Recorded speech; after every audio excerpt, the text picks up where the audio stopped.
Bienvenue tout le monde sur le podcast Envoie donc. Envoie donc, c'est on rencontre des artistes ou des gens du monde des affaires.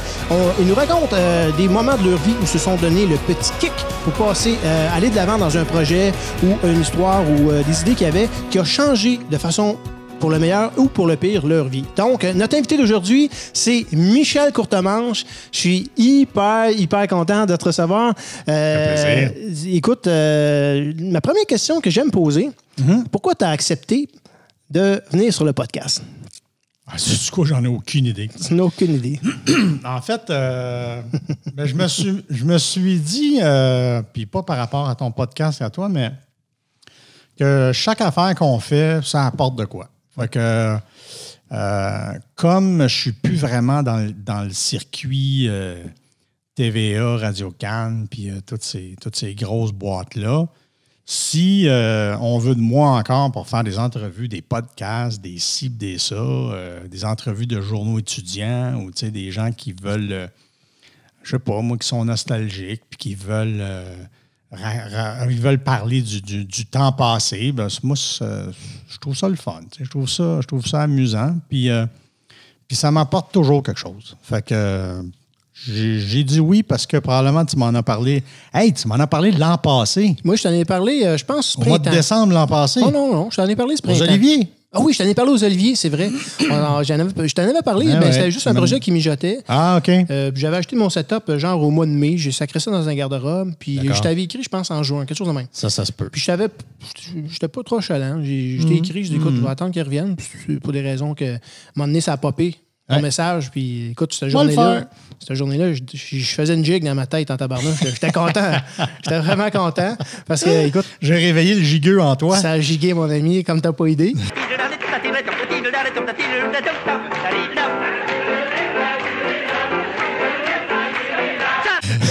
Fait que là, ben écoute, j'ai aussi, pour me préparer pour te rencontrer, écoute, j'ai lu ton livre. Ton livre. Écoute, je me pense 2 secondes. Oui. Son livre Face à face. Face à face. Face à face avec un S. Avec un S, oui, c'est ça. Fait que j'ai lu ton livre et puis pour mieux comprendre aussi ton histoire au complet, parce que je connaissais, comme tout le monde, la surface qui était ta carrière. Les symptômes. Les symptômes. Les symptômes qu'on connaissait. Fait que donc, c'est un livre très intéressant. En passant, je vous le recommande. Beau cadeau de Noël à offrir à de la famille. Donc, c'est ça. Fait que ce que j'ai envie de parler avec toi, c'est... on va starter. On va starter peut-être un peu plus d'un début de tout ça.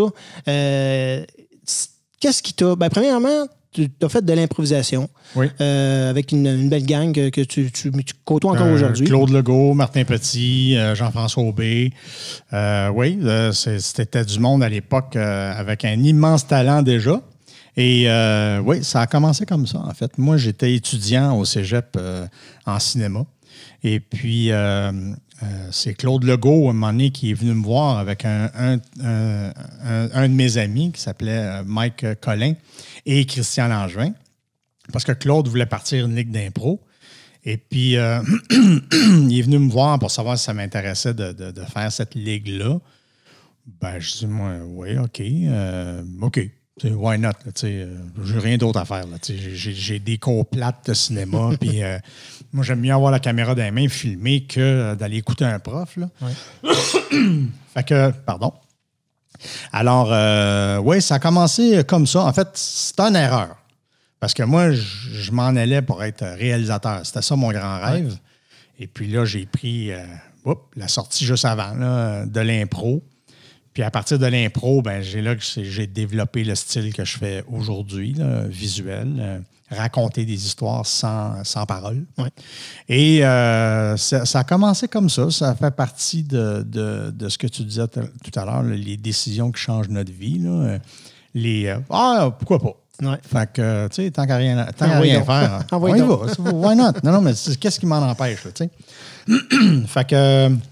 Fait que ça a commencé comme ça, puis après ça, on a développé un duo comique, moi et Claude Legault à l'époque, qui s'appelait le duo Tang. Okay. Je ne suis pas fier du nom, parce que c'était vraiment ridicule, mais on avait monté un show, les deux ensemble, et on a fait quelques shows, je pense qu'on en a fait 2 ou 3, et là, on avait un show à faire à...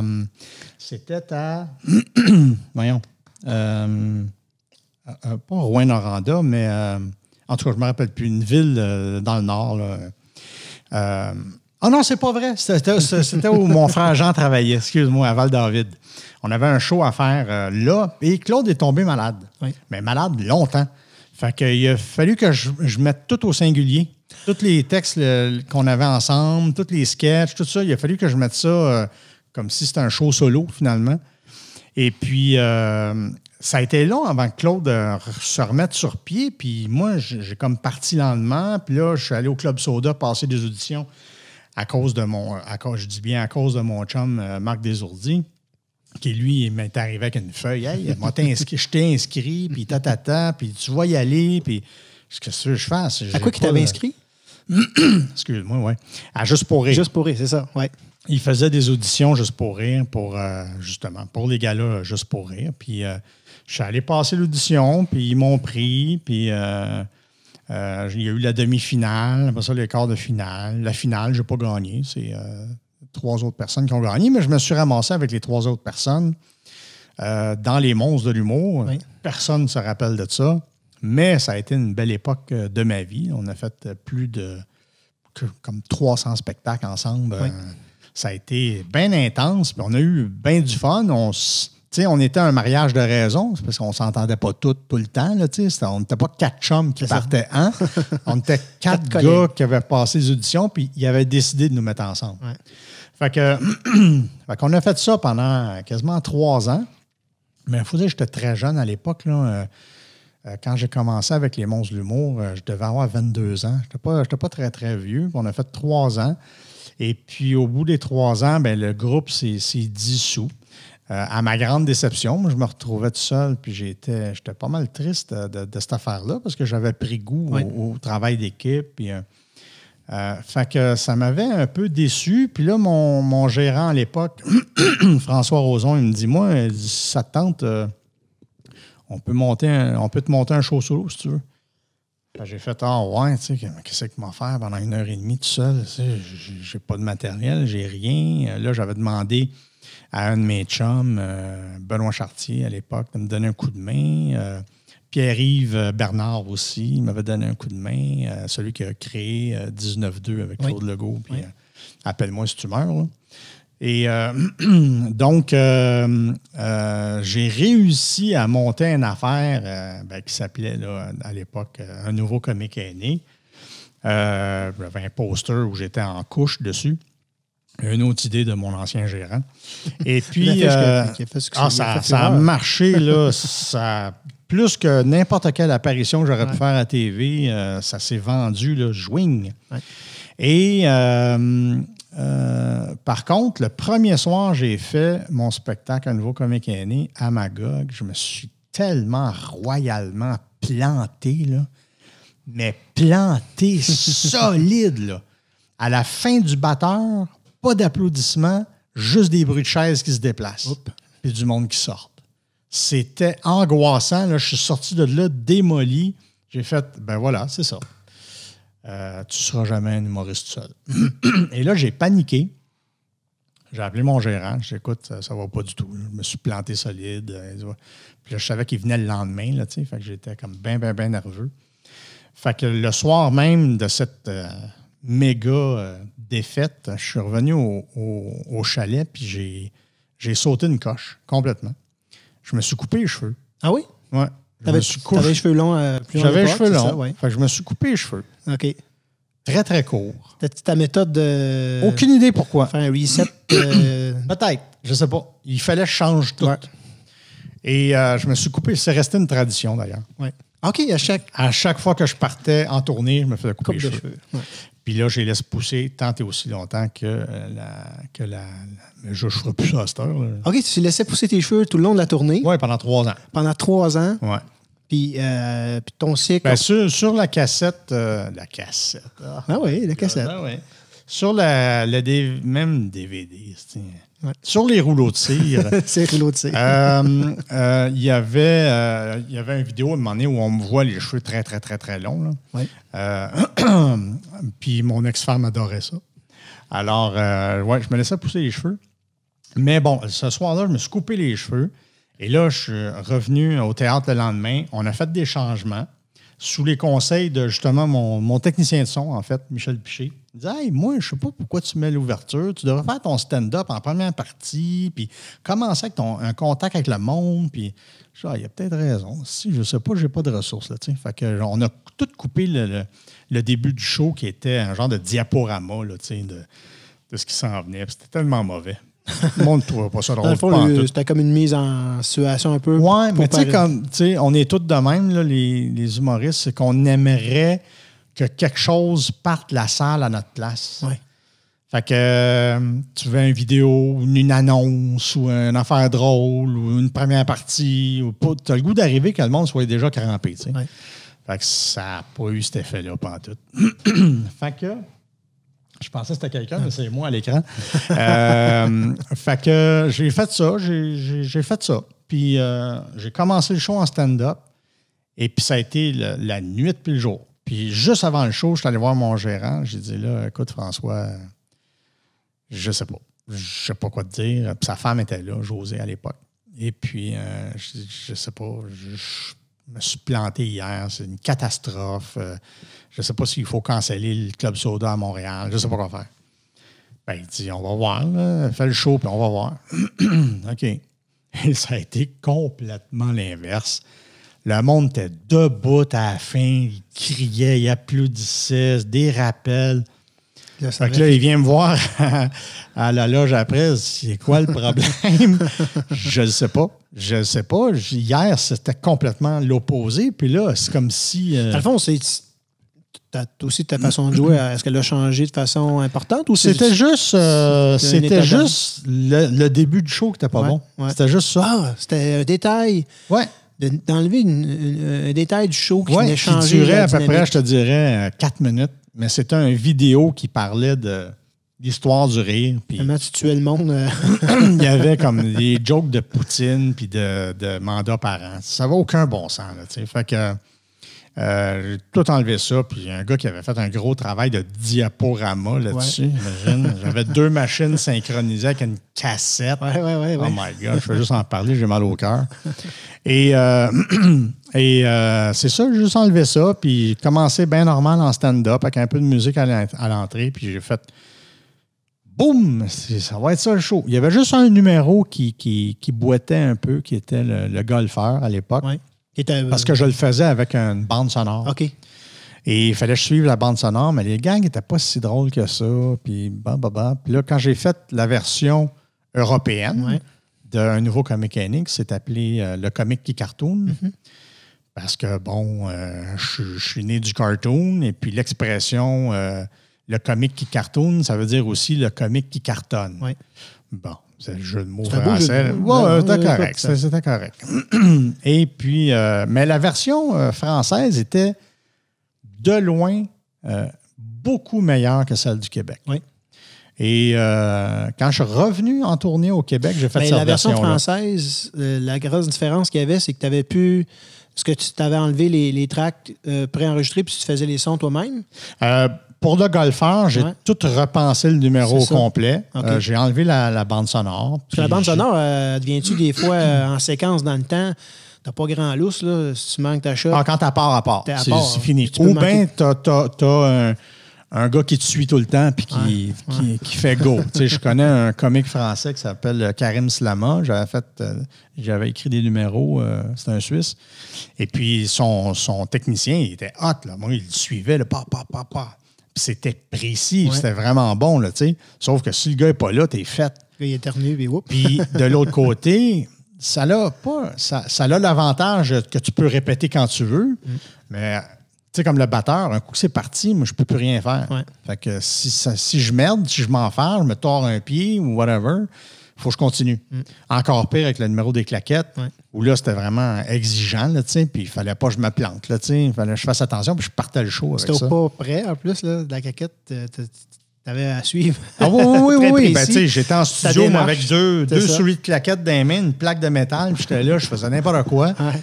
Puis là, j'ai inventé des mouvements so-so, là, puis... mais c'était juste que c'était physiquement, c'était très demandant. et la batterie aussi. C'est comme tu disais tantôt, c'est que tu n'avais pas besoin d'aller au gym. Non. Dans ce temps-là, c'est tes c'est numéros 5, juste faire le show. Juste faire le show, show, c'était bien assez. Parce que je sortais de là, j'étais trempe en lavette. Ouais. Puis, mais ça a ses mauvais côtés, c'est-à-dire que moi, je vais sauter, mettons, 6 ans plus tard, où j'ai dû arrêter de faire des spectacles parce que, sous les conseils d'un médecin sportif, parce que j'étais trop exigeant avec mon corps. Puis, tu sais, tous les sportifs prennent leur retraite vers 30 ans à peu près. Ouais. Alors, j'étais rendu là, moi. Fallait que je prenne la décision. Là, je fais quoi? Je ne peux pas faire ça le reste de ma vie. Mourir. C'est physiquement, dans le fond, tu t'avais usé physiquement comme un athlète. Oui, c'est ça. Carrément. C'est ça. J'avais plus de gras, j'avais juste du muscle, de la peau. Puis, il fallait que je mange à 4 heures l'après-midi. Il m'a toujours m'en rappelé. À 4 heures l'après-midi, je mangeais une pizza all dress, française, là, avec 4 Coke, un plat de spaghetti bolognaise. Fallait que je bouffais tout ça à 4 heures pour avoir de l'énergie pour le show à 7 heures. Caroline. Puis après le show, un gros plat de pâte blanche. T'avais-tu comme un athlète, une diététicienne ou non, c'est ce médecin-là qui m'a poigné un soir puis qui m'a conseillé d'arrêter. Ouais. Et parce qu'il me disait, il dit, j'ai regardé ton show, puis moi, les athlètes avec lesquels je travaille, que ce soit un athlète qui fait du soccer, whatever, le temps réel de sport qu'ils font dans une journée, le temps réel, c'est 7 minutes. Ouais. Le reste, c'est de l'entraînement. Donc, des étirements, des ci, des ça. Mais courir comme un esti de malade mental pendant 2h30, ça, c'est pas possible. C'est un marathon, tu fais, ça n'a pas de sens. Là. Je dis, ouais, c'est vrai, mais je veux dire, c'est ma job, tu sais, c'est ça que je fais dans la vie. Fait que je fais quoi, là, tu sais? Puis finalement, il a eu raison, parce que quand il m'a dit ça, j'en avais encore pour 1 an et demi à faire de la tournée. Ouais. Fait que ça a été très, très, très difficile. Puis à l'époque, moi, là, on tombe dans un autre dossier, mais à l'époque, je ne savais pas que j'étais bipolaire non plus. Ouais, fait que quand tu es dans un high, ça va, mais quand tu es dans un down, c'est pas le fun. Là. Puis j'étais encore jeune. Là, j'avais, quand j'ai parti le 2e show, j'avais 28 ans. Ouais. J'ai quand même fait l'Olympia en 89. C'est-à-dire que j'avais... J'avais même pas 25 ans. J'ai fait l'Olympia de Paris avec un nouveau comique, avec le comique qui cartoon. Et ça a été, pour moi, je peux-tu aller plus loin que ça? Là, non, Simonac, c'est une consécration. Les Beatles ont joué là. Là Puis il y avait un mulot dans ma loge, d'ailleurs. C'est vrai. Et puis, c'est ça. Fait que plusieurs années plus tard, j'ai dû arrêter. Et j'avais toujours en tête, de toute façon, de devenir réalisateur encore. Là, je traînais cette affaire-là, moi, de tout ce temps-là. Fait que, j'aimais bien faire de l'humour. J'avais cette facilité-là, physiquement, d'exprimer les choses que je faisais sur scène. Ça faisait rire les gens, puis c'était bien le fun. Mais quand c'est devenu une job, là, c'était comme moins le fun. Là, là c'est quoi qui venait plus lourd? Parce que ce que j'ai vu dans ton livre, c'est que tu parlais de solitude. Oui. Tu sais, quand tu étais en tournée... Tu es tout seul. À moins que tu sois avec les belles oreilles. Tu as le choix. Bon, tu es tout seul. Puis, je compare encore là avec un athlète olympique ou peu importe là, qui performe. Il y a un psychologue avec lui. Il y a une équipe qui le suit. Puis quand il drop sur une de ses facettes, il y a quelqu'un qui l'aide à se relever. Ouais. Mais là, tu étais vraiment... tu gères tout seul. Puis plus de blonde, plus de famille, plus d'amis, plus... Tu sais, c'est le prix à payer si tu veux être au sommet. Là, puis là, tu te retrouves au sommet et tu te dis, parce que je suis malheureux, là, je fais quoi? J'ai tout asti, puis je suis pas bien. Fait que, puis il m'est arrivé un paquet d'affaires dans ma vie qui ont fait comme, bon, tu vois bien, asti, que le bonheur, il n'est pas là, là. Fait que je cherche ailleurs. Ouais. Et je suis parti du sommet, justement, puis j'ai décidé de marcher à contre-courant contre tout ce que les gens me disaient de faire. Ouais. Mon gérant qui me disait « lâche pas, il faut continuer à travailler, il faut continuer à faire des shows, ma famille, voyons, tu peux pas lâcher ça, Puis j'ai fait « non, je suis comme plus capable, je suis plus capable, je suis pas heureux, je suis pas bien, pense que c'est ça qui est important. Penses-tu que c'est super important? C'est ce qui fait la différence dans la vie quand tu te lèves le matin et tu as le goût de foncer dans tes projets. Mais tu crois-tu que dans une circonstance où tu avais allégé un peu ton calendrier et que tu aurais eu probablement des proches qui t'aiment et qui veulent prendre soin de toi, à travers cette tournée-là, penses-tu que ça aurait changé la donne totalement ou anyway, c'était... Je pense que moi, c'était surtout au niveau de la communication. Oui. De garder contact avec la famille, avec la blonde, avec les amis. Ça m'a beaucoup manqué. Et si on avait eu des iPhones à l'époque, j'aurais peut-être pas eu ce problème-là, ou un laptop, j'aurais pu parler via Skype avec ma famille, ma blonde, tout ça. Peut-être. Alléger, mettons, à 2 ou 3 shows par semaine, peut-être. Mais si ma tante avait des gosses, on l'appellerait mon oncle. Là. Mais si je suis ici maintenant, c'est justement parce que j'ai voulu faire ce que tout le monde fait, c'est-à-dire chercher le bonheur. Ouais. Je l'ai trouvé. Ouais. Puis un coup que tu l'as trouvé, ben voilà. That's it. That's it, là. Il ne te quitte plus jamais, là, tu sais. Fait que aujourd'hui, je suis bien. J'ai pas besoin d'accomplir tant que ça pour être bien ou être satisfait. Tu sais, moi, je confondais beaucoup le bonheur avec une accumulation de plaisir. Oui. Plus j'avais de plaisir, plus j'étais heureux. Fait que ça marchait pas, là, tu sais. Je consommais beaucoup là, d'acheter des affaires, puis de toujours m'acheter des affaires, puis une nouvelle voiture. Ça fait son temps, ça. Ça fait 2 semaines, puis c'est fini après. Fait que quand on m'a dit, tu vas voir quand tu vas être connu, tu vas être millionnaire, tu vas avoir la grosse maison, ta blonde, le char, la piscine, le chien, peut-être un bébé, tu vas être heureux, tu sais. Et quand je suis arrivé au bout de ça, non. Il n'y avait rien de ça, pire que ça. Il n'y avait plus rien. J'avais la maison, mais j'avais plus de femmes. Il n'y avait plus personne dedans. Il n'y avait plus personne. Même la piscine était partie. Ouais. Fait que j'ai fait, OK, là, ça ne marche pas, là. C'est pas ce qu'on m'a vendu, là, tu sais. Fait que c'est à partir de ce moment-là que j'ai tout détruit. J'ai comme appuyé sur auto-eject. Pas eject, mais... Et la vie que vous voulez que je fasse... je ne la ferai plus jamais. Là. Cette vie-là, là, elle ne me tente plus. Et là, je suis tombé dans un enfer d'alcool, de drogue, de tout ce que tu voudras. C'était-tu, je te pose des questions, là, ce que c'était pour gérer un peu la décroissance en activité, puis tout le temps libre? C'était de l'automédication par rapport au fait que j'avais extrêmement mal à l'intérieur de moi et je ne savais pas pourquoi. Mais c'est à cause de... Ton mal, comme je voulais plus de détails, acheter le livre. Mais tout ça pour dire que le mal en soi, on va diviser à différentes choses, là, mais relié au métier, c'est-tu le mal du métier qui t'amenait à consommer ou c'était le mal de vivre? En fait, j'avais carrément? arrêté. Ouais. J'avais carrément arrêté la business. J'ai fait, OK, moi, j'avais fait un dernier show à l'île Danone. L'île Danone qui est en...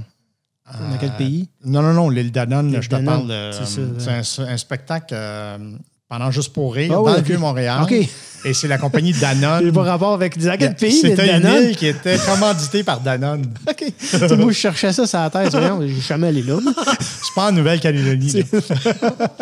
Et c'est ça, c'était à l'île Danone qui appelait ça l'île Danone. Et puis j'ai fait mon show. Puis en sortant, j'ai fait, moi, c'est terminé. Je suis plus capable. Je suis plus capable. Et je me suis mis à visiter, là, à sortir dans tous les gros bars de Montréal, les gros restaurants, et puis à me péter la face là, en me disant « Mangez tout de la ciboire de merde. » Moi, je suis plus capable. Je suis plus capable de vous voir la face. Là. Vous allez me laisser tranquille. Puis j'ai eu comme l'intelligence, si on veut, à ce moment-là, de me départir de mes chums pour pouvoir les protéger de cette affaire-là.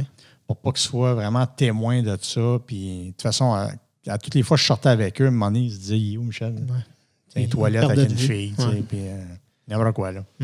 Fait que, en plus, un divorce qui est... si j'avais trouvé ça rough. Vente de maison, tu sais, c'était là, la décrépitude. Tout le côté plate était arrivé d'un coup sec. Tout d'un coup sec. Fait que C'est ça. Fait que j'ai tout laissé, je suis tombé là-dedans, mais j'ai fait ça pendant 3 ans. Ouais. De 31 ans jusqu'à 34 ans, où là, j'étais vraiment... j'étais pas possible. Là. J'ai joué avec ma vie, j'ai joué avec ma santé, j'ai joué avec la mort souvent. Ouais. C'était pas drôle. Jusqu'à ce qu'à un moment donné, j'allume, puis je fasse comme... Je suis même pas capable d'arrêter 2 minutes. Là. Ouais. Il faut que je boive tout de suite, il faut que je sniffe tout de suite, ça n'a pas de bon sens. Il faut que je fasse ça en me levant le matin, là, tu sais. Ben, le matin, à 2 h de l'après-midi. Là. Ouais. Et j'ai fait, bon, là, il y a quelque chose qui ne marche pas. Là. Fait que je suis allé dans une clinique de désintox qui s'appelle la clinique du Nouveau Départ. Oui. Et puis, j'ai rencontré Gilles Leblanc, qui est encore mon psychologue aujourd'hui, puis qui me suit dans cette maladie-là, bipolarité. Et mon psychiatre, lui, qui s'occupe du côté biochimique, je te dirais, là, de la maladie. Et ça fait 20 ans que je suis rentré dans cette clinique de désintox-là. Et tu sais, quand Gilles est venu me voir... Ça, c'est un choix personnel. Oui. C'est pas... Il n'y a personne qui m'a envoyé là. C'est moi qui ai dit, faut c'est mon chum, Marc Desourdis, qui a trouvé la clinique. Ouais. Et puis, c'est mon ancien gérant qui m'a emmené là. Ouais. Les deux s'étaient parlé. Et puis, ils m'ont parlé de ça. J'ai fait, OK. Par contre, je vais rentrer dans une semaine. Ouais. Je vais tout fermer les dossiers, je vais tout fermer les affaires. Puis, je rentre dans une semaine. Puis là, personne ne me croyait, mais j'avais pris la décision. Ouais. Et puis, une semaine plus tard, effectivement, je suis avec mon sac de linge. Puis, bon, ben voilà. J'avais viré une... Ça a été un party d'une semaine. Là. C'était ça. J'ai tout dit bye-bye à mes chums de brosse, puis j'ai fait, garde, oubliez-moi, là, vous ne me verrez plus jamais. Parce qu'il faut que tu te départisses de ces gens-là, puis des endroits que tu allais aussi. Fait que je suis rentré en désintox. Ça a été extrêmement difficile. Ça a été très, très, très, très, très difficile. J'ai passé 2 semaines à être sevré, mais mon corps, il n'était pas d'accord du tout. Il n'était pas content. Il était vraiment pas content. C'était violent. C'était violent. J'aime pas parler de quantité, mais, pour donner un exemple, mettons là, que je pouvais boire des quantités de bouteilles de vin assez phénoménales et du champagne aussi. Et des shooters, je te jure, là, je pouvais en boire en tabarnane. Ouais. Mais c'était la cocaïne, le problème. Okay. À la fin, dans les dernières journées, je pouvais consommer peut-être 9 grammes dans ma journée, là, à sniffer tout ça à la maison. Puis là, tu déconnectes. Là. Tu entends des voix, tu vois des mouvements, tu te mets à paranoïer. Fait que là, puis avec la bipolarité que je n'étais pas au courant, là, c'était décuplé. Fait que c'était épouvantable ce que je vivais. Mais j'avais tellement mal que n'importe quoi d'autre était correct. Fait que c'est ça qu'on appelle l'automédication, là, l'alcool. Et puis, quand ça a été le sevrage de ça, ben là, mon corps, il l'a très, très, très mal pris. Il veut de ça, il veut de la substance, il veut consommer, mais puis ton cerveau aussi, parce que, bon, ça crée des capteurs, des récepteurs, puis bon, le moment donné, le cerveau, c'est où ça, là? Ouais. J'en ai besoin, tu sais. Fait que ça a été extrêmement difficile pendant ces 2 semaines-là. Après ça, je suis sorti 2 semaines à l'extérieur, mais j'avais peur de sortir. Ouais. Je me disais que je m'en chutais, c'est sûr et certain. Je m'en retombé là-dedans, puis... Et finalement, non. Je suis sorti, je suis retourné à la maison, puis mon chum Marc était là. Il était mon coloc à l'époque. Il était venu habiter à la maison avec moi, vu que mon ex n'était plus là. Et puis, ben, il m'a aidé. Il m'a appuyé là-dedans. Puis, parce que lui, il m'a vu rentrer dans des états. Là, je veux dire, tabarnane, c'était pas drôle. Là. Fait que j'ai fait la première année. La première année, ça a été... Quand j'ai vu que j'ai réussi 1 an, j'étais là... J'en revenais juste pas. T'étais fier de toi? J'étais fier, pas à peu près. Puis je me disais, là, j'ai réussi, mais en même temps, non, t'as pas réussi. Parce que le sevrage, puis la consommation, ou l'arrêt de consommation, le fait d'être sobre, ta sobriété, tu vas seulement la réussir quand tu vas mourir. Oui. Tu vas mourir sans consommer. C'est comme ça que tu réussis ta sobriété. C'est pas genre t'arrêtes 20 ans, tu recommences. Là. C'est ça. Alors, Fait que j'en ai pour le reste de ma vie, mais je suis très bien comme ça. Ouais. Je gère tout à froid, puis c'est simplement merveilleux. Là, j'ai plus peur de... Parce que le problème avec la bipolarité, c'est une maladie de l'humeur. Ouais. Donc, exemple, je ne sais pas, moi, ta blonde te trompe, ben, tu vas être en tabarnak. Ou quelqu'un te vole ton char, ben, tu vas être en tabarnak. T'sais. Ou l'inverse. Quelqu'un te vole ta blonde, puis tu es en tabarnak. Et la bipolarité, tu vas être en tabarnak, mais tu ne sais pas pourquoi. Ou tu vas être très heureux, mais tu ne sais pas pourquoi. Tu vas être triste, tu ne sais pas pourquoi. Tu vas être enragé, tu ne sais pas pourquoi. Mais tu cherches une raison. Tu te dis, c'est tout ça, puis tu fouilles, là. Puis tant que tu n'as pas mis une étiquette sur cette émotion-là, tu ne sais pas c'est quoi, si tu es fou. C'est complexe à gérer. Exactement. Et là, ça s'accumule, ces affaires-là. Fait que tu as plein de faux problèmes que tu accumules avec toutes les années, que là, quand tu te fais suivre par un psychologue, il faut que tu les défasses toutes. Ouais. Mais tu ne sais pas c'est quoi.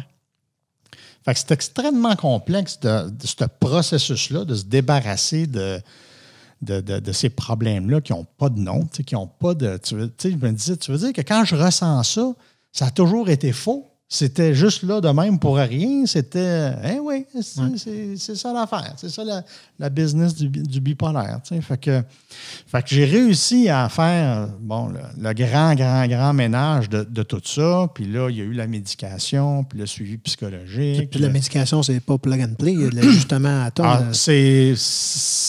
C'est différent d'une personne à l'autre. Ouais, c'est ça. Le même antidépresseur ne fera pas à toi comme à moi. Ouais.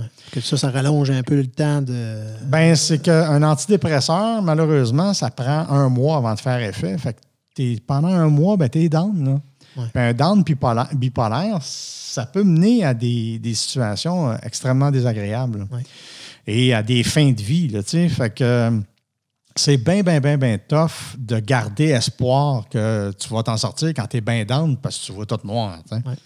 Alors, mais il y a les tests, puis là, tu essayes, puis ça, puis là, tu engraisses, tu maigris, puis là, non, tu n'as plus de libido. OK, là, tu prends une autre affaire. Ça te speed, ça te rappelle la... Ah, si, à un moment donné, tu viens fou, mais tu te dis... À un moment donné, c'est comme rien, ça va bien aller, là, tu sais. Il y a des tests génétiques qui existent pour aider à pogner la bonne molécule aujourd'hui. Là, c'est possible. C'est ça. Ça a changé. Très possible. En 20 ans, ça a bougé. Là. C'est sûr que ça a changé. Aujourd'hui, tu envoies un peu de bave en Californie, puis ils t'envoient un peu c'est quoi les molécules qui fit le mieux pour toi aujourd'hui. Ah ouais. C'est nouveau. C'est peut-être... Moi, le cracher d'en face. OK, mon grand. Fais-moi ça. Et c'est ça. Fait que c'est un processus ardu, mais je me dis en même temps, pour ceux qui vont écouter ça, la consommation puis la maladie mentale, on s'en sort, là, tu sais. Ouais. On reste avec, mais on s'en sort, tu peux dealer avec. C'est une étape qui peut être franchie pour passer à un autre niveau. Là, exactement. Puis si moi, j'ai réussi, là, tout le monde peut réussir. Ouais. C'est pas compliqué, je suis le plus lâche, moi, dans ces affaires-là. Mais il y a quelque chose, là, il y a une voix en dedans de moi qui me dit « lâche pas », mais je ne sais pas pourquoi. Tu sais pas ce qu'il y a au bout. Ouais. Vas-tu vraiment être heureux après? Ou vivre sans alcool, vivre sans drogue, ça se fait-tu? Là, avant que ça soit inventé, la drogue puis l'alcool, je veux dire, le monde vivait. Là. Ouais. Je veux dire, fuck.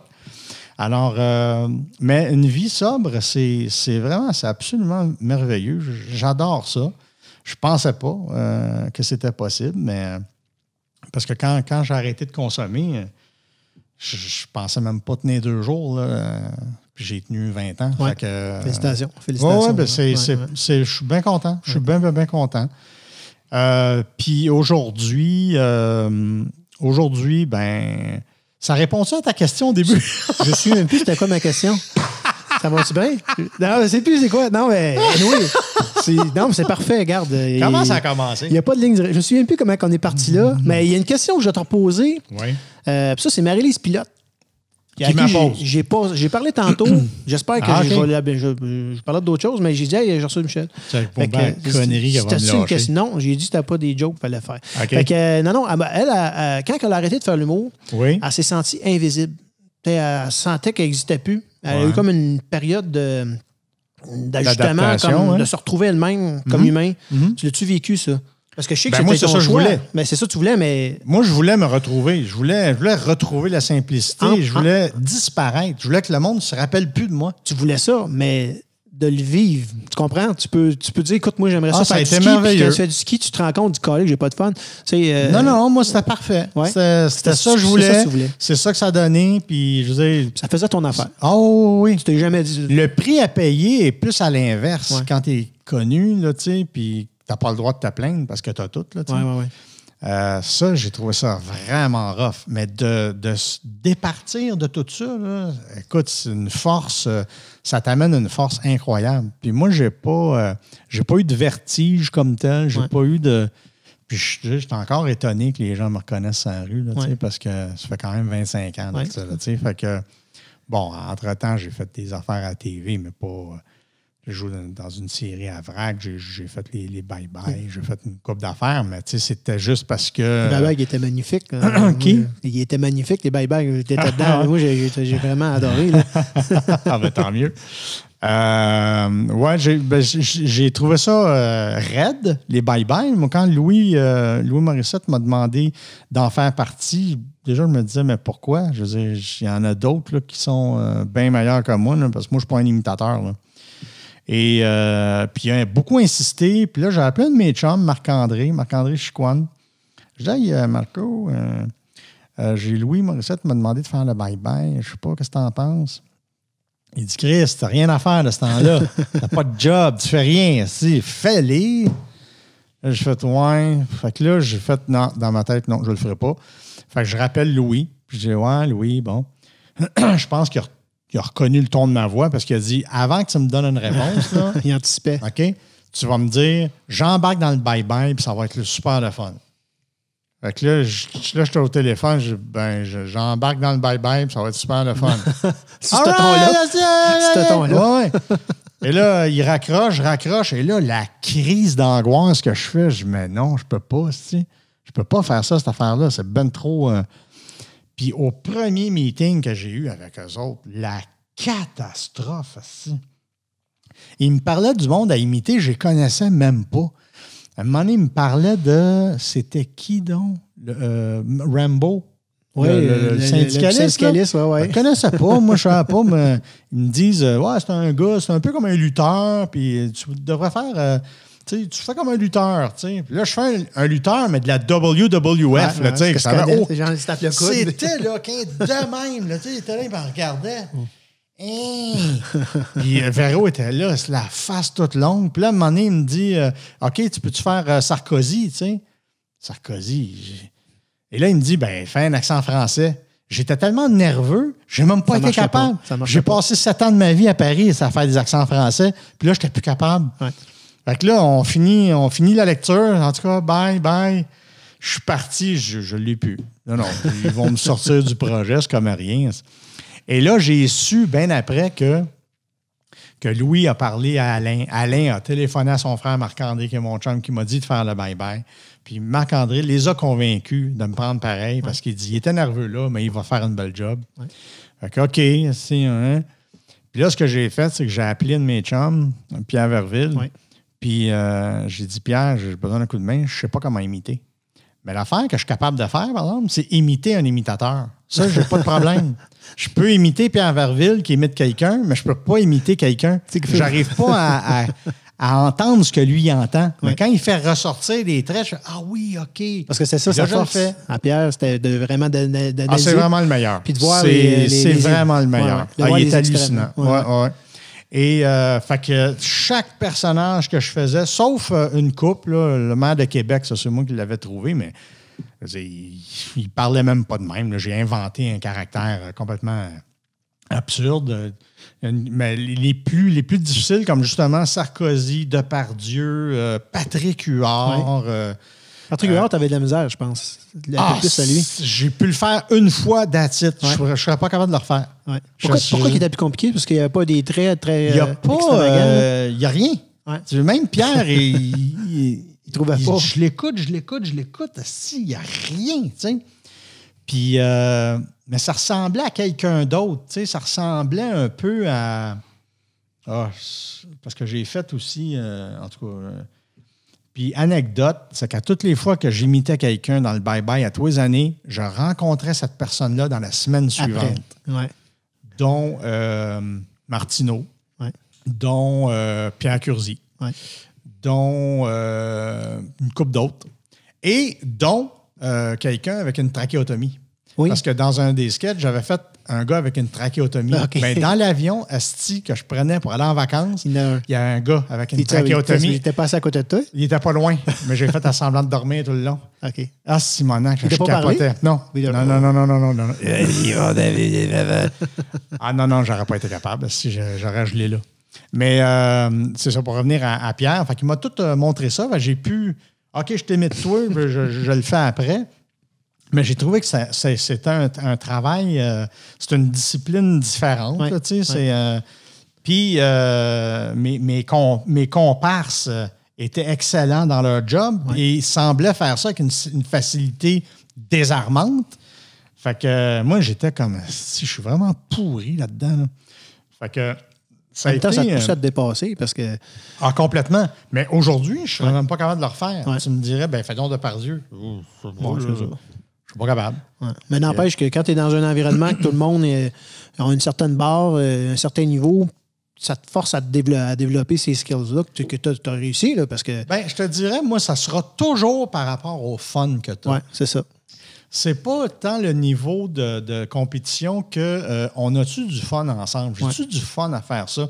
Plus tu as du fun, plus tu trouves des affaires. Fait que quand ça devient trop... plus de jokes que moi. Non, là, moi, j'ai jamais, de toute ma carrière, j'ai jamais senti de compétition avec personne. Ouais. Pas parce que je suis meilleur, je suis juste pas compétitif. J'ai pas ça en moi. Au sport, peut-être, puis même encore là. Je suis content quand l'autre gagne. Fait que je suis pas... j'ai jamais cherché à écraser quelqu'un d'autre pour me remonter. Comme Martin Matt. Mais qu'est-ce que tu as dit? Ben, dans le fond, mon point, c'était pas tant d'écraser, c'était que des fois, dans tout, là, dans un sport ou même comme l'humour, tu vas dans les soirées d'humour, puis tu vois que du monde qui sont bons, puis ça te motive à travailler fort. Oui. Pour dire, crime, on va travailler. Mais ça fait partie du fun. C'est ça moi, je me rappelle quand on faisait des soirées d'humour au Club Soda sur du Parc à l'époque. On était une gang qui en rotation, puis moi, quand j'arrivais, c'était genre... On fait quoi? J'étais super content, puis on écrivait des affaires vite faites, puis on s'aidait. Hey, quand tu fais ce joke-là, finis-la de même, ça va être plus... Parce qu'on voulait donner un bon show tout le long de la soirée, pas juste... Tu sais, toi, tu arrives avec tes jokes, salut. Là, tu fais tes jokes, c'est drôle au bout, lui, c'est moins drôle, mais tu pourrais l'aider, mais il ne l'aide pas. C'est ça. Ben, c'est les jeunes à cette heure, là. Ouais. Mais, c'est pas le bon. Je pense que ça aide aujourd'hui. Ah oui? Tu as une soirée d'humour, là, quand tu prends le temps de rester avec eux autres. Parce que moi, je suis genre, je m'en vais vite parce que je suis vieux et je vais me coucher. Mais quand tu restes et tu prends le temps de prendre une bière, il y a du feedback et il y a des échanges qui se fait. Toutes les soirées qu'on fait, nous autres Punch and Roses, là, à la fin du show, là, ça se parle. OK. Puis, hey, du twist, moi, j'aurais dit ça de même. Puis ça se partage les lignes. Puis c'est le fun. Je trouve que ça fait une belle dynamique. Ben oui, c'est sûr. C'est sûr. C'est ça, ce métier-là. Ouais. Fait que ça répond-tu à ta question? Ah, ça répond à ma question. À plein de questions? Ça répond à... Que t'as même pas pensé. T'anticipes mes questions, c'est génial, ça. Hein?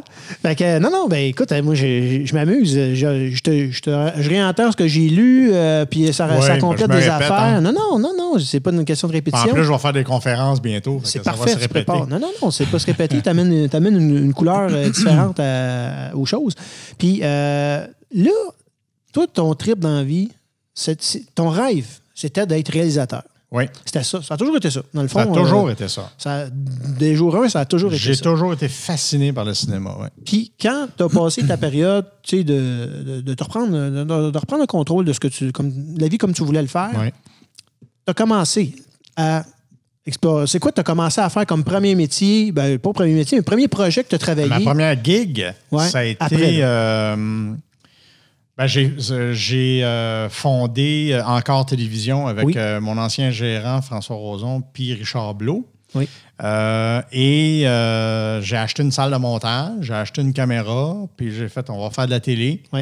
On s'entendait juste pas sur qu'est-ce qu'on va faire, en fait, des émissions télé, mais ça, c'est pas grave, on s'est séparés. C'est bien correct, là. Mais notre premier projet, ça a été, à part de faire toutes les pubs télé de tous les humoristes de chez Encore Télé, là, parce que c'est moi qui les faisais. C'est toi qui les faisais, OK. Je suis tombé sur Caméra Café. Oui. Et à l'époque, TVA avait dit... Caméra Café, c'est un concept français. Qui a été acheté par TVA. Non, on a acheté Encore Télévision a acheté la licence. OK, c'est Encore qui a acheté, c'est ça. De Robin Productions. Oui. Et on a... en fait, TVA avait dit à François, écoute, c'est pas compliqué, nous autres, on veut n'importe quoi avec Martin Matt. Bon, OK. C'est assez clair. Et puis là, j'ai vu l'émission Caméra Café, puis j'ai fait, ben oui. Ben c'est exactement ça. Puis c'était le format européen ou français, c'était des 2 minutes, 3 minutes, mais pas plus. Ça passait en 2 émissions là, sur c'était pas une M6. émission de 30 minutes. Là, C'est ça. Ouais. Nous autres, on voulait en faire une émission d'une demi-heure. Ouais. Tu sais, genre, c'est une demi-heure, on ferait comme 5, là, c'était 22 minutes, fait qu'on faisait 5 sketchs de 4 minutes. C'est ça. Donc, lundi, mardi, mercredi, jeudi, vendredi. T'sais, on mettait la journée en bas. On a parti le projet comme ça. On a fait notre première émission, vous avez tout réécrit. Notre démo. Moi, j'ai tout réécrit, le démo. C'est toi qui as écrit? Je l'ai adapté. Tu l'as adapté? La première émission, le démo, en fait. Quand on l'a présenté à TVA, ils ont fait OK. Ouais. Et là, on a engagé François Havard. Pour faire l'adaptation de toute la série au complet. Okay. Après ça, lui a entraîné Daniel Gagnon. Daniel Gagnon a complété les 10 années. Oui. Est-ce que ça a duré 10 ans, tout le monde? Ça a duré 10 ans. Moi, j'ai fait 7 ans seulement avec... Et il y avait un co-réalisateur aussi, Pierre Paquin. Oui. Le créateur de LOL, c'est lui qui était l'autre réalisateur, le co-réalisateur sur la série. Mais la première année, je l'ai fait tout seul. Oui. J'ai fait 7 ans comme ça, puis ça a été 7 ans de bonheur. Tu étais sur ton X. Oui. Tu étais vraiment sur ton X. Là, un poisson dans l'eau. Comme tu disais, tu te levais le matin, puis si tu avais hâte de te lever. Oui. Je me levais avant le cadran, carrément. Je me levais, là, j'étais comme déjà en forme. Bon. Si je m'en vais travailler, je m'en vais faire de la réalisation. Toink! J'arrivais là, j'étais en avance, mais comme ça se pouvait pas. Je checkais mes affaires. Je checkais le décor, les caméras, les éclairages. Je suis vraiment réalisateur. C'était vraiment trippant. Puis de diriger des comédiens, c'est tellement le fun. Intervenais-tu au niveau du jeu? Oui. Pas à tout le monde, mais à certains. Oui. Ce que j'aimais, c'était... Pas tout le monde, dans le sens qu'il y en a qui n'en avaient pas besoin, il y en a qui ne l'acceptaient juste pas. Ça, je ne sais pas s'ils ne l'acceptaient pas. Non, je pense que en général, ils écoutaient ce que je disais. Là. Moi, c'était surtout de rajouter le plus possible de contraste et de surprise entre les jeux des comédiens. Oui. Tu sais, de ne pas avoir 2 personnes qui jouent... C'est pas grave, tu peux continuer. Moi, quand je regarde là-bas, là, je fais juste valider que la caméra tourne encore puis que le son marche encore. Qu'est-ce que t'as pas avec ça? C'est le point rouge, toi, le point rouge ici, là? C'est ça, exactement. Moi, je check juste ça parce que si ça marche plus pour une raison qu'on ne contrôle pas, c'est comme le temps juste de corriger le tir. OK, d'accord. Fait que désolé d'avoir interrompu ça. C'est vraiment pas, vraiment pas. C'est ça, j'essayais de rajouter je voulais pas avoir 2 comédiens qui jouent au même niveau. Ouais. Il fallait toujours qu'il y en ait un qui soit plus high que l'autre. Puis comme ça, ben, c'est ça l'humour, hein? C'est le contraste, la surprise. Puis, fait que c'était surtout là-dessus, moi, que je travaillais. Puis aussi m'assurer qu'ils ne soulignent pas les gags. Parce que c'est pas... on n'est pas dans le burlesque non plus. Là. Ouais. Mais pour les gens qui ne savent pas, c'est quoi souligner le gag? Souligner le gag, là, c'est genre, oh mon Dieu, je dis un exemple qui aurait de l'allure. Tu sais, genre, j'ai pas d'exemple c'est pas grave. Qui me vient, mais c'est juste comme, sais-tu pourquoi les Italiens portent la moustache? Non. Parce qu'ils veulent ressembler à leur mère. Je te le fais de même ou je te fais, sais-tu pourquoi les Italiens portent la moustache? Parce qu'ils veulent ressembler à leur mère! Ça, c'est souligné. C'est l'exagération. Ouais. Tu sais, là, ils viennent comme... Ça fait pas ça que... Ouais, parce qu'ils veulent ressembler à leur mère! Ouais. Non, ça passe Ça, pas c'était pantoute, souligné. là. OK, c'est bon. J'étais plus... Vu que c'est Caméra Café, c'était un jeu d'intimité aussi, parce que, étrangement, de la façon que c'était fait, tu avais un couloir puis un autre couloir qui menait vers la machine. Et plus les gens allaient vers l'ascenseur, mettons, plus ils étaient à risque d'être entendus par les autres. OK. Fait qu'ils se rapprochaient de la machine à café, mais ne savaient pas qu'ils étaient espionnés. Ouais. Fait que là où ils pensaient qu'ils étaient en sécurité, ils ne l'étaient pas. Ouais. Alors, c'est ça, moi, c'est ça que j'aimais, l'intimité quand il arrivait devant la caméra. Puis, ouais, sais-tu que telle affaire? Mais s'il savait qu'il y a une caméra qui filme, puis c'était une caméra pluguée sur Toronto. Exactement. Fait que non, c'est ça, moi, que je trouvais intéressant Puis c'était vraiment... c'était comme du théâtre d'été, tu sais. Ouais. Des portes qui claquent, puis ça se rentre de l'ascenseur, sort de là, clic, on prend un café, on jase, on dit n'importe quoi. C'était... pour une première expérience de réalisation, là, c'était le fun. Ce qui était complexe, c'était de les faire constamment déplacer. Oui. Parce qu'habituellement, tu sais, si tu regardes District 31, c'est la caméra qui se déplace. C'est ça. Là, c'est eux autres qui font leur gros plan puis leur plan C'est ça, là, éloigné. c'est ça, c'est vraiment une caméra qui est fixe, puis le monde, c'est ça. Fait que c'est comme au théâtre. Profondeur avec ça. Là. Fait que moi, mon expérience de stage, tout ça, ça m'a servi. Ouais. Puis, c'est ça. Fait que ça a été une école quand même bien fun. J'ai bien aimé ça. Puis après, Caméra Café, qu'est-ce qui s'est passé de bon? Après Caméra Café, malheureusement ou heureusement, on a créé une émission qui s'appelait Les Sans Fils, qui était une série en figurinorama.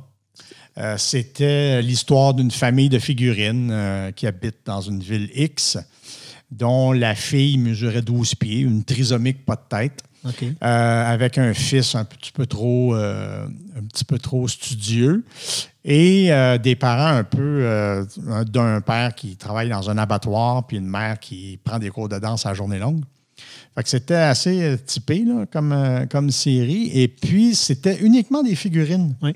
On n'avait pas... Il n'y avait pas il y avait Dominique Paquet là-dedans, il y avait moi, il y avait...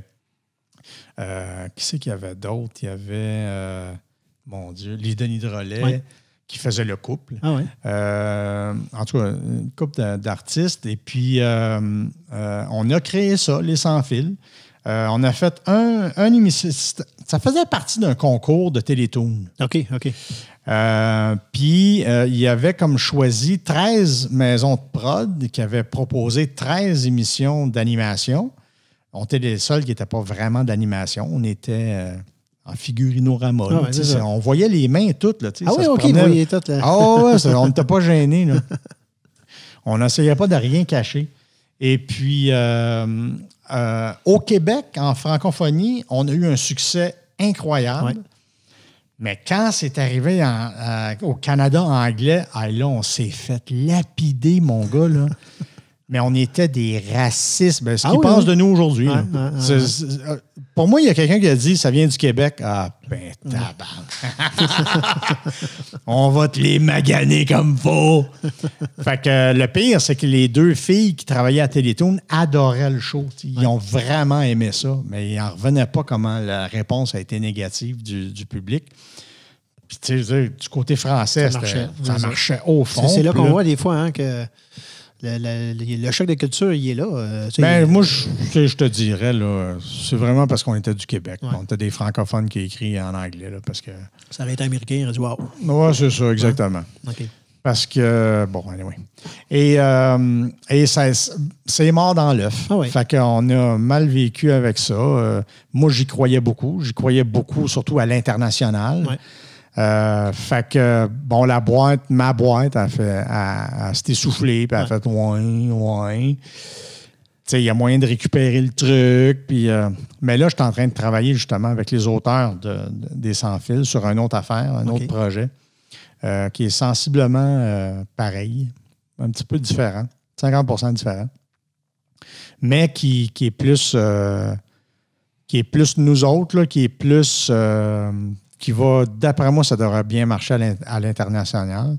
Fait que là, on travaille là-dessus là, en ce moment. De toute façon, tu as une certaine compréhension aussi de ce qui pogne à l'international pour avoir fait des bonnes tournées. T'as-tu une meilleure idée un peu de ce qui se peut scorer en Allemagne, en France? Dans longtemps que ça soit bon chez vous. C'est bon chez vous, généralement. Si c'est bon chez vous, ça risque d'être bon ailleurs. Là. Comme une bonne tourne. Non, mais tu sais, on en a reçu. Nous autres, au Québec, là, des émissions britanniques, américaines, name it, c'était bon. Là, qu'est-ce que tu veux? On le voit avec des séries. Ouais. C'est ça, tu sais, comme un gars, une fille. C'est ça. Ça a été super bon, puis il n'a pas de trouble. Là, c'est vendu dans d'autres pays, mais Il y a des affaires qui sont moins exportables, comme La Petite Vie, mettons. Ça, c'était plus particulier. Ouais, même si ça a fait comme 4 millions de codes d'écoute, ça n'avait pas de bon sens, cette affaire-là. C'était un phénomène en soi. Ça n'avait pas de bon sens. C'était rendu il y a un gars qui joue la mère, lit de bout, c'était n'importe quoi, mais calisse, ça marchait. Ouais. Puis, fait que c'est ça, moi, j'ai pas ce flair-là, de savoir.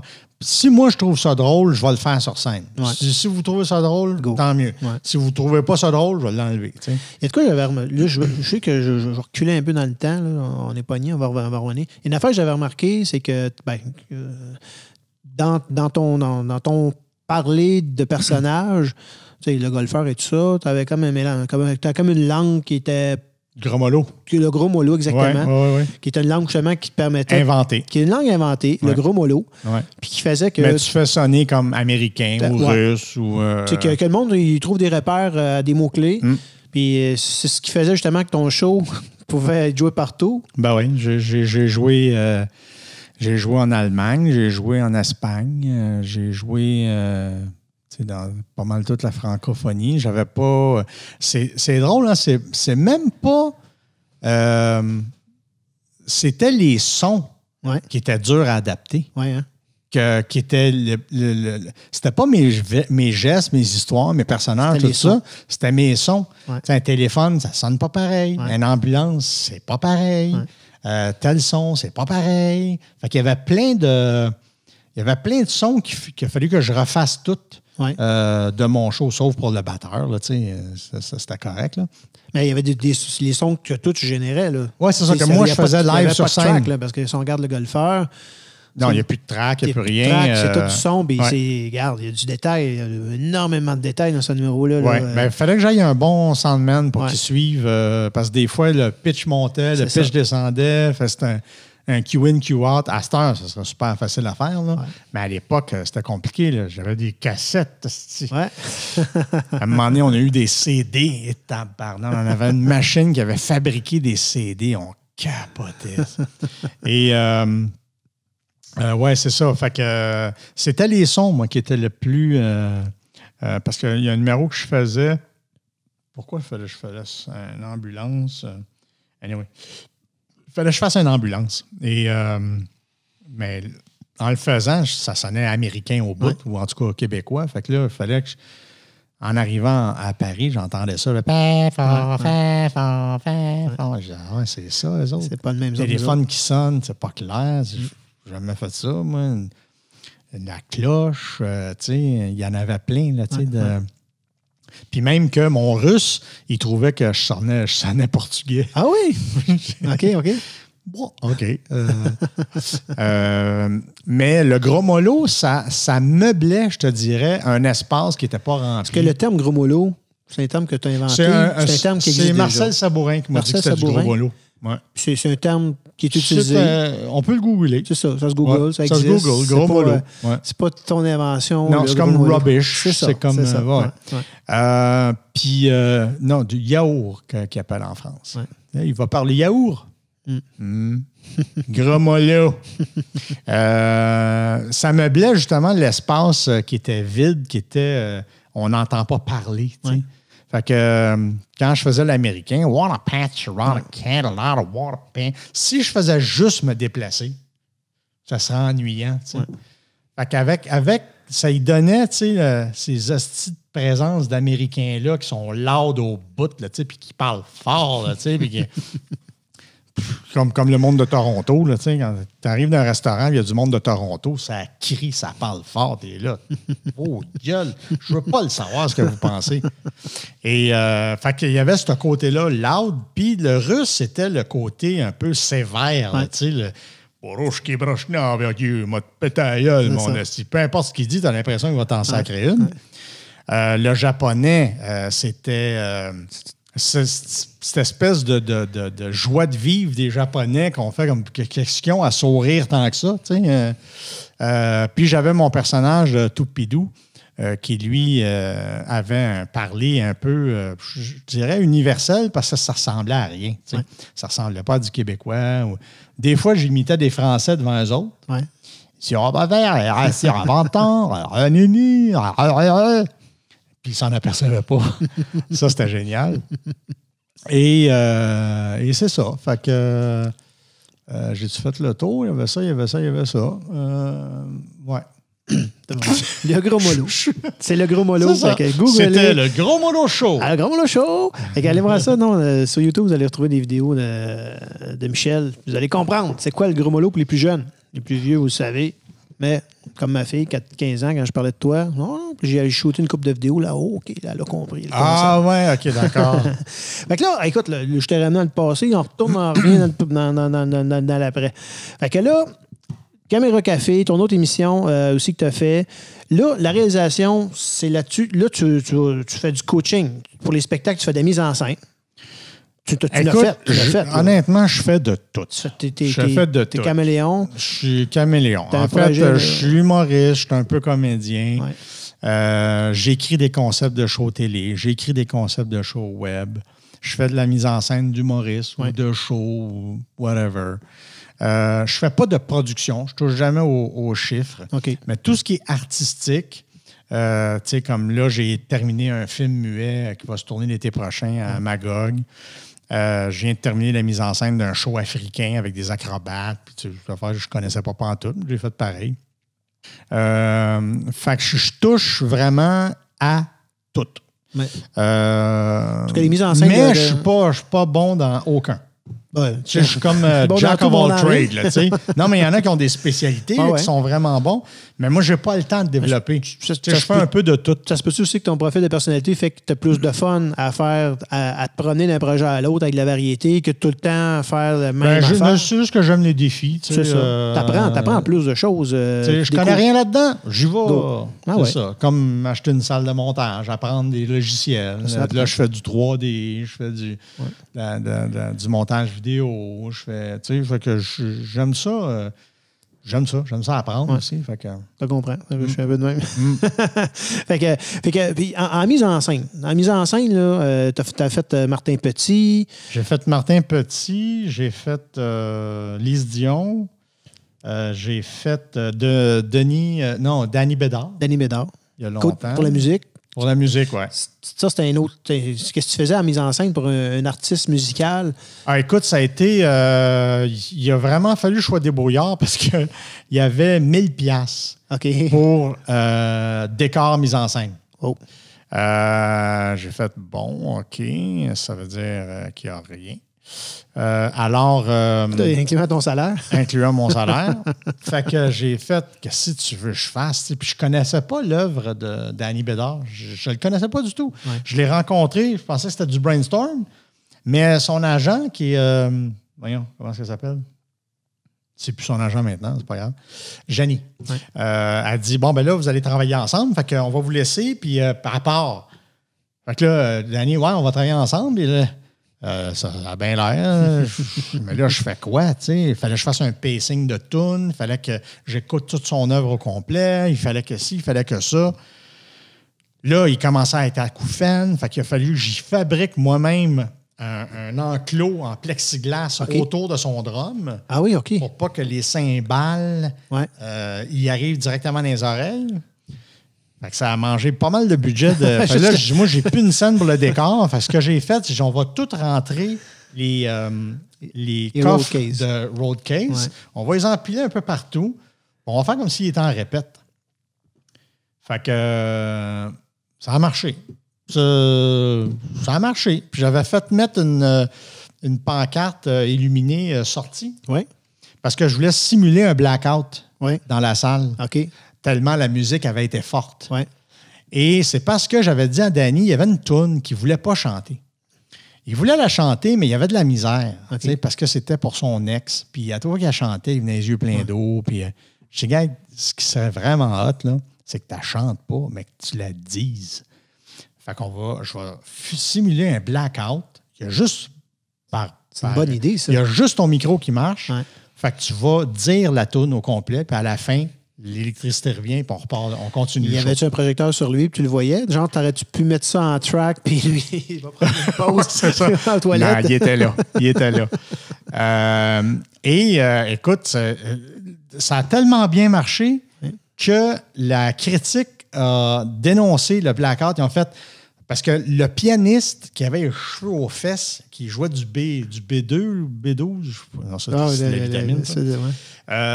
Il jouait, puis il a poussé dessus, puis il a tombé en avant. Bang! Puis lui, il est tombé par-dessus l'orgue. Puis là, ils sont arrivés, les techniciens, ils l'ont relevé, puis là, pow! L'électricité a lâché. Pour de vrai? Pas pour de vrai, c'était prévu. C'était ton blackout, mais c'était mon blackout. C'était pas prévu. Non. Mais j'en ai profité. Ben oui.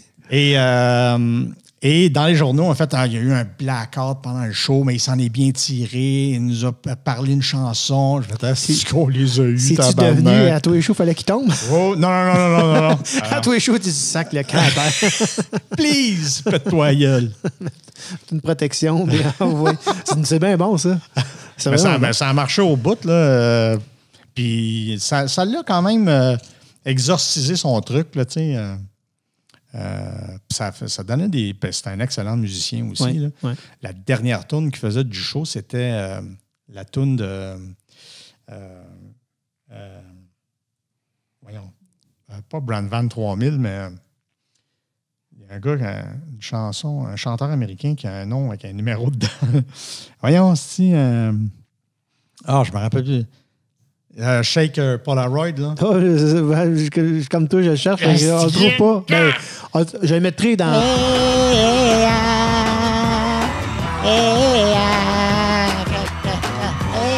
Bon, cette toune-là, là... Celle-là, on va mettre le titre, on va la trouver, on va le mettre dans l'audio. Shazam. Hein? Dans le Shazam, cette toune-là, il la faisait à la fin, guitare, bass drum, tout ça. Ouais. Mais, écoute, c'était, là... Il commençait bien soft, mais à la fin, ça rockait, là. Je dis que c'est ça qui finit le show, là, c'est sûr. Close avec ça. Puis effectivement, il closait avec ça, puis le monde était... Parce que c'est quand même assez soft, lui, ce qu'il fait. C'est beaucoup de ballades, beaucoup de chansons d'amour, puis... c'est un gars rough qui parle d'émotion. Fait que ça, à la fin, là, ça mettait un petit peu plus de virilité dans le show. Là. Puis ça pétait. Là. Le monde capotait. Fait que ça a été une expérience, le fun. Je n'avais jamais fait ça. Cool, mais c'est vraiment cool. L'histoire, toute tu as réussi à aller prendre des éléments avec le budget que tu avais. C'est 1000 $. Mais le fait de ne pas avoir de budget, ça te force à être plus créatif. Tu as plus de créativité. Puis là, ils voulaient ramasser. Parce que là, c'était à l'époque où ça commençait, les astuces de téléphone dans la salle là, qui filment tout. Ah ouais. Fait que là, j'ai fait, pourquoi on n'en profite pas pour mettre une adresse email puis un numéro de téléphone où les gens vont envoyer. Parce que vers la fin du show, tout le monde commence à texter. Ah, toi, tu as commencé. Quoi après, assez tôt, tu as commencé à utiliser ça. Tu dis, oups, c'est pas grave. Assez tôt, tu as dit que tu as un téléphone, tu m'as fait travailler un peu. Exactement. J'ai fait comme, il y a un numéro là, puis on disait, envoyez votre choix de chanson à ce numéro-là, puis on va voir, on va compiler, puis à la fin, on va faire. C'était toujours la même tune qu'on faisait, mais on ramassait du data. C'est ça. Les autres, les producteurs, t'es contents, là, des emails, des numéros de téléphone. Yeah! Ouais. C'est juste des bonnes idées. Ouais, ça c'est wise. Ouais. Puis dans d'autres shows que j'aime ça, les anecdotes de même. J'aime ça, des anecdotes de mise en scène. As-tu d'autres, une histoire de mise en scène qui est arrivée? Tu sais, des fois, toi, tu as une idée. Des fausses bonnes idées. Des fausses bonnes idées. Ça m'est jamais arrivé. Je suis bien content. Je suis bien content. Non. J'ai jamais eu à faire fabriquer de quoi que je pouvais plus utiliser. C'est ça. Fait que... T'as-tu des fois, quand tu fais de la mise en scène, des fois, tu as la vision artistique de l'artiste qui est sur scène, puis toi, tu étais comme un peu sorti de la forêt, tu vois ça différemment ou tu interprètes un peu différemment son intention. Des fois, y a-tu des débats pour essayer d'arriver à... Des fois, je vois qu'il joue mal. Ouais. Puis que ce joke-là souligne pas, il fallait autrement. Ou, mais je m'occupe toujours du jeu. Mais des fois, ça dépend c'est qui. Si c'est un comédien, lui, il va faire la job que tu lui demandes. Ouais. Si c'est un humoriste, il va te demander de faire la job. OK. Tu es à son service. Là. OK. Le comédien est au service du show, puis toi, tu es au service de l'humoriste. OK. Alors, comment je te dirais, comment j'appelais ça, leur cercle de confort, si tu veux, est très, très restreint. Tu ne peux pas sortir de ça. OK. Faut que tu sois toujours dans leur style, dans ce qu'ils font, ce qu'ils connaissent, pour ce que les gens veulent voir de lui. Puis, tu sais, c'est mon humour, c'est mon style, c'est comme ça. OK. Fait que toi, tu t'occupes tu n'as pas le côté élasticité. L'éclairage, du son, de la musique, tu sais, des loges. T'as pas... tu peux conseiller. Une qui écoutait beaucoup, c'était Lise Dion. Elle écoutait beaucoup. Martin, j'avais pas grand-chose à faire avec parce que lui, c'est un style tellement logique, tellement... Sa réflexion est unique. Il part d'un énoncé qui n'a pas de bon sens, puis il pond une logique, mais c'est long, puis c'est parfait comme ça. Il n'y a personne d'autre qui fait ça de même. C'est ça. Dominique, lui, c'est son jeu. Dominique Paquet, oui. Ouais. Lui, c'est son jeu, puis c'est le type de sujet qu'il va prendre. Il va faire de la micro-observation. Il va mettre en situation ses thèmes. Mais des fois, il n'y a même pas de punch. C'est ça qui m'étonne de ce gars-là. Il va partir un sujet, il va illustrer son sujet dans une petite scène très courte, mais il n'y a pas de punch. Mais c'est drôle. Ouais. Fait que c'est un gars qui ferait pas de punch des fois. Ouais. C'est hallucinant. Puis il est tellement niaiseux. Il est tellement niaiseux. Tu sais comment est-ce qu'on aime ça au Québec? Là? Puis il l'a au bout. Tu te dis, mais c'est pas possible, il fera pas rire avec une affaire de même. Puis finalement, si le monde embarque, puis ça marche. Là, qui c'est que j'ai mis en scène aussi? Il y a Kev Adams, un Français là, qui va venir tourner au Québec. Je vais adapter son show pour le Québec. Puis là, je retravaille avec Dominique Paquet l'an prochain, là, au mois de février-mars. Et puis sinon, j'ai fait ce show-là, le Calabente. C'est un show pour l'école des écoles primaires. Là, ils vont voir des shows, eux autres. Et c'était un show avec acrobatie, danse, chant, tam-tam. Puis il y a François Chénier qui a travaillé avec moi là-dessus. On était les deux metteurs en scène de ce show-là. Nous, on a commencé ensemble, sauf que je suis tombé malade. J'ai eu une appendice, je suis rentré à l'hôpital, puis nanana. Puis là, lui, il a continué. Mais là, il y avait d'autres affaires. Il n'avait pas prévu de continuer. C'est moi qui devais continuer. Fait que là, il a continué un petit bout, mais il a fait comme là, il faut que tu prennes le flambeau. J'ai dit, OK, je pense que je suis prête. Fait que là, j'ai pris le flambeau, j'ai terminé. Mais ça a été un travail qu'on a fait à deux. C'est un gars brillant, François. Moi, je n'avais jamais travaillé avec. Puis, tu as tellement une capacité d'analyse intéressante. Il est capable de verbaliser quelque chose qui ne marche pas ou qui marche. Il va te le verbaliser, mais précis. Là, tu fais « Ah oui! » Vraiment brillant. Et puis, ça s'est terminé là. Oui, okay. Avant hier, mercredi. Tu me racontais aussi que, écoute, tu as fait des apparitions dans Comédia. Oui. Tu as fait des apparitions à Comédia. Puis, quelques années, puis plus récemment, cette année, je crois. En fait, j'ai fait une nouvelle version du Batteur que j'ai faite il y a 3 ans. Oui. Pour, justement, mes neveux, mes nièces ne m'avaient jamais vu sur scène. Fait que je disais, on va faire un number, puis venez voir. Je comprends, parce que il n'y a rien de mieux que de le voir live, puis de le vivre. C'est ça. Fait que j'ai refait ça, mais écoute, 2 secondes avant d'entrer, je ne voulais plus. Là. Je voulais plus rentrer sur scène. Ton émotion que tu as eu un certain temps à C'était épouvantable. C'était épouvantable. je voulais m'en aller. Et je me suis forcé à me pousser sur scène. J'ai fait le numéro, mais fond, tout le long, j'avais hâte de s'arrêter. Ton moteur, c'était ta famille? C'était ma famille. Ben oui, là. ma mère était là, mes frères, ma soeur. Fait que c'était important pour moi, là, tu sais. Et fait que j'ai fait ça. Mais l'an passé, j'ai eu une demande justement de Kev Adams de faire un numéro avec lui. Puis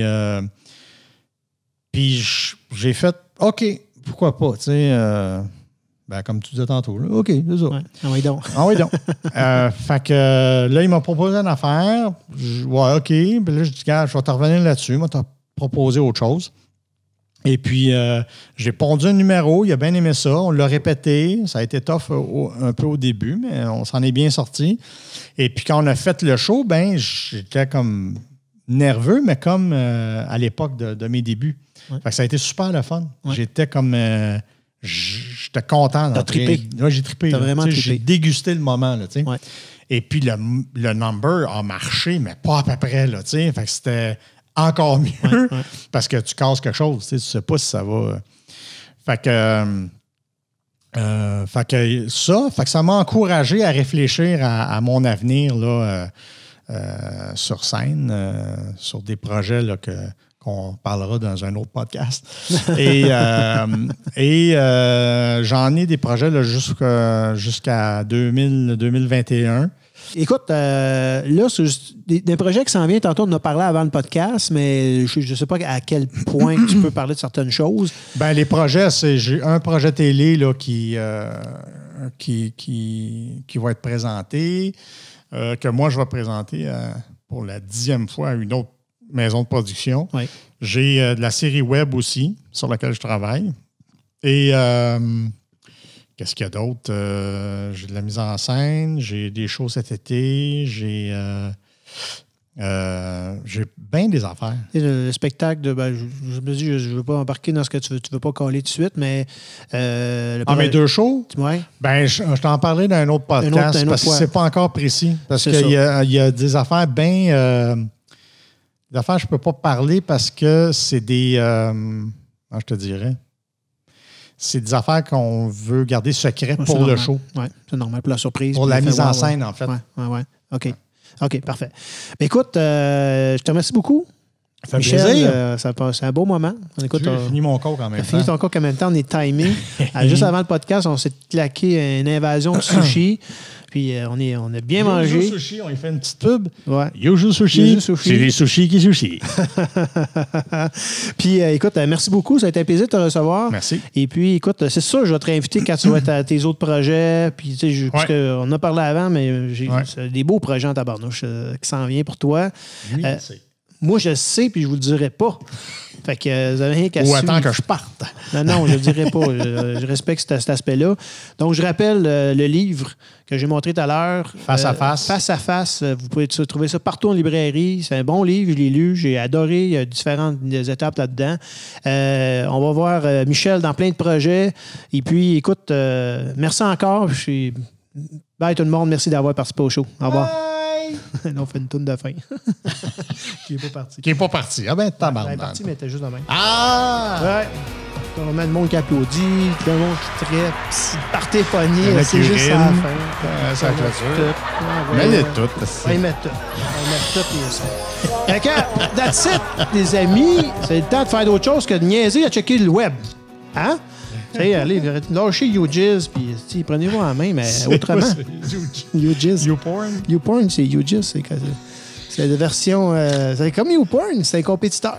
OK, un compétiteur. C'est un compétiteur. C'est peut-être toute la même compagnie qui nous envoie toute cette shit-là. Le géant bien connu. Monsanto du sexe. Monsanto du sexe.